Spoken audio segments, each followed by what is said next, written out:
एका इलेक्शनमध्ये सावजीचं मटण 1-1 किलो घरी पोहोचवण्याची कामं झाली, पण आम्ही हारलो निवडणूक. आता थांब टाकला भांग पाडतेवाला. तर तो ज्याचा टक्कल होता तो म्हणे माझ्या केसाचा भांग पाडतो मी. अरे पण तुझं टक्कल आहे ना. एकाला होट देते, बायको एकाला होट देते, पोरगा तिसरीकडे पळते. आजकाल जमाना बदलला आहे. लोकांच्या ह्याच्यात पंपानी हवा त्याच्या कानात घुसवते आणि तो जो नाचायला लागते का साला में तर साप बन गया. आमदार बनवा हे त्यांनी न म्हणता लोकांनी म्हटलं तर ते आमदार बनतील. पण ते एक सिनेमा होता थांब टाकला भांग पाडतेवाला. तर तो ज्याचा टक्कल होता तो म्हणे माझ्या केसाचा भांग पाडतो मी. अरे पण तुझं टक्कल आहे ना. प्रत्येक उमेदवार हेच सांगतो की माझ्या इतका योग्य उमेदवार कोणी नाही. माझे एक मित्र होते चांगले, अतिशय चांगले व्यक्ती होते. त्यांना एकाने भडकवलं. ते म्हणे तुमचं होलसेल किराणाचं दुकान आहे, मग तुम्ही किती रिटेलला किराणा देता? तो म्हणे 450 दुकानाला. मग 450 दुकानदाराचे ग्राहक किती आहेत? म्हणे 40,000. मग एकाकडे 2 होट म्हणजे तू किती झाले? 80,000. 80,000 होट पक्के झाले म्हणे. त्याला जे चढवून दिलं का त्याला मी सांगता सांगता थकून गेलो की अरे असं होत नाही. इथं नवरा एकाला होट देते, बायको एकाला होट देते, पोरगा तिसरीकडे पळते. आजकाल जमाना बदलला आहे. आणि तू काही किराणा देते तर फुकट थोडे देते. त्याच्यावर 5-10% प्रॉफिट घेऊन विकतं. तुला का बरं लोकांनी मत दिलं पाहिजे?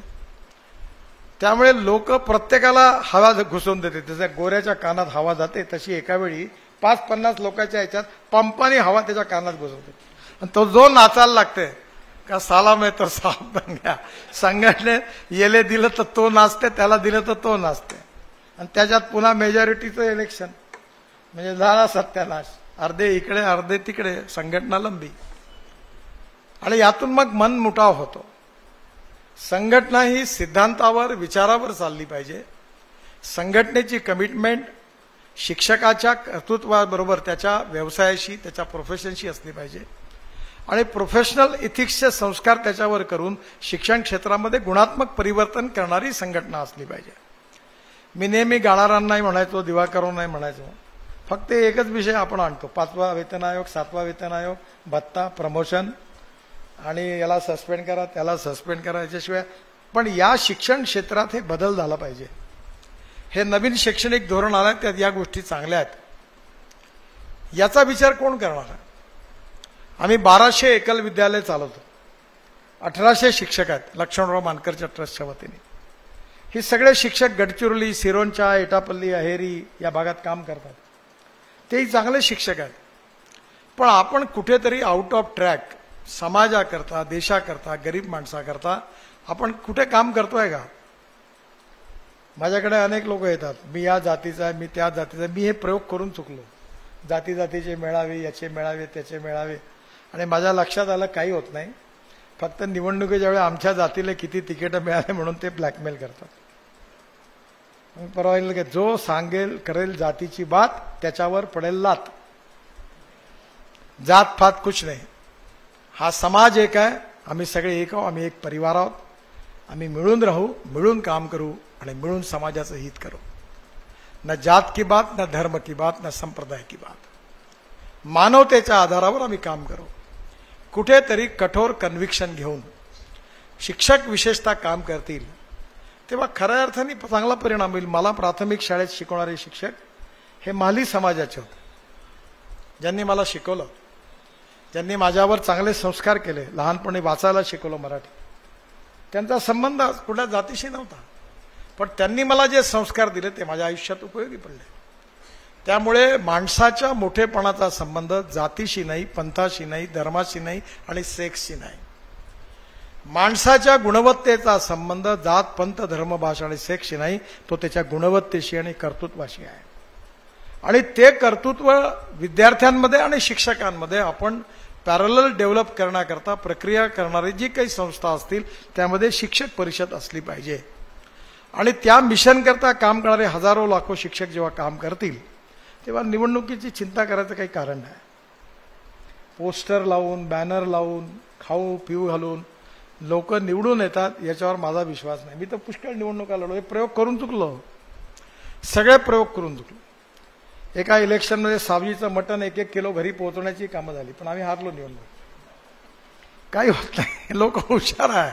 जो देते ते म्हणते खा लो म्हणते, अपने बाप काय माल आहे, रख लो म्हणते. मत द्यायचं त्यालाच देतात. त्या माणसाच्या मनात तुम्ही तुमच्याबद्दल जेव्हा विश्वास निर्माण कराल, प्रेम निर्माण कराल, तेव्हा जात पंथ धर्म भाषेच्या वरती उठून तो तुमच्यावर प्रेम करेल. त्याला कुठल्याही पोस्टर बॅनरची गरज नाही, कुठल्याही पत्रक द्यायची गरज नाही, कुठली आमिष दाखवण्याची गरज नाही. कारण त्याच्यामध्ये त्याला तुमच्याबद्दलचा विश्वास असतो. हा लॉंग टर्न आहे, याला शॉर्टकट नाही आहे. आणि शॉर्टकट कट यू शॉर्ट. आणि त्यामुळे सामाजिक, आर्थिक आणि शैक्षणिक परिवर्तनाकरता जे लोक काम करतात आहेत त्यांना खूप दूरचा विचार करावा लागणार आहे. आणि शिक्षक परिषद ही त्यापैकीच एक चांगली संस्था आहे. आणि याचे जे स्टेक होल्डर्स आहे, घटक आहे, शिक्षक, विद्यार्थी आणि पालक, त्यांच्या जीवनामध्ये उत्तम परिवर्तन व्हावं, त्यांनी ज्ञानाचा फायदा घेऊन उत्तम नागरिक व्हावं, सुशिक्षित व्हावं, सुसंस्कृत व्हावं आणि त्यांनी जीवनात यशस्वी व्हावं, या भावनेतून आजचा कार्यक्रम आहे. फक्त एकच गोष्ट मी शेवटी सांगेन तुम्हाला विद्यार्थ्यांना, की नोकरी मागणारे होऊ नका, नोकरी देणारे व्हा. हे नोकरीत काही ठेवलं नाही. माझ्याकडे पहा, मी असाच होतो, मी नाही केली नोकरी. आणि आता मी नोकरी नाही केली तर मी सुखात आहे. 15,000 लोकांना नोकऱ्या दिल्या मी डायरेक्ट. त्यामुळे इनोव्हेशन, एंटरप्रिनरशिप आताही मी प्रयोग करतो. माझी प्रयोगशाळा आहे मोठी. मी आता प्लास्टिक पासून डिझेल तयार केलं. करोडो रुपये त्याच्यावर खर्च करतो माझ्या आवडीच्या रिसर्चवर. मला चिंता नाही, सरकारकडे नाही जात. मला जे वाटतं, ऑर्गॅनिक खत तयार करतो तर 25,000 टन खत तयार करतो. तर मला इंडियन ऑइलच्या फरीदाबादच्या लॅबोरेटरीत सांगितलं की त्याच्यावर कल्चर आहे, की ते कल्चर ऍड केलं तर त्याच्यातली एनपीके व्हॅल्यू जी आहे ती एका डाल्याचे 4 डाले जेवढं खत आहे तेवढी होते. मग मी ते खत इथून तिथे पाठवलं फरीदाबादला, तिथे प्रयोग केले, त्याचं कल्चर आणलं. आणि आता यावेळी मी आता ते खत कल्चर ऍड करायला सुरुवात केलं. तर 25,000 टन म्हणजे 2,500 ट्रक. आता ते खत होईल त्याचं 1,00,000 ट्रक. म्हणजे खत 1,00,000 ट्रक नाही होणार, त्याची कॅपॅसिटी एवढी वाढेल की 1,00,000 ट्रक जेवढं खत आहे तेवढ्याची कॅपॅसिटी वाढेल. ते कल्चर मी डेव्हलप केलं, ज्यातून विदर्भातल्या हजारो लाखो शेतकऱ्यांचं उत्पन्न दुप्पट झाल्याशिवाय राहणार नाही. म्हणजे आपण ज्या क्षेत्रात काम करतो त्या क्षेत्रामध्ये आपण कसं परिवर्तन करू, हे चित्र आपण कसं बदलवू, हा प्रयत्न आपल्याला करायचा. आता स्मार्ट शहर आहेत, माझ्या डोक्यात आपण स्मार्ट व्हिलेज तयार केलं पाहिजे. मी एक प्रयोग करणार आहे, नक्की यशस्वी होईल. पण या नवीन नवीन कल्पना राबवण्याकरता, नव्या युगाचे नवीन वारे याकरता ही जी नवीन पिढी आहे ती नक्कीच नवीन विचार करू शकते. Sky is the limit, low aim is the crime. Sky is the limit म्हणजे तुम्ही आकाशाला गवसणी घालू शकत नाही. तेव्हा मला शिक्षक व्हायचं आहे, मला बँकेत क्लर्क व्हायचं आहे, असे स्वप्न नका ठेवू. मला मोठं व्हायचं आहे, मला लाखो लोकांना नोकऱ्या देणारं व्हायचं आहे.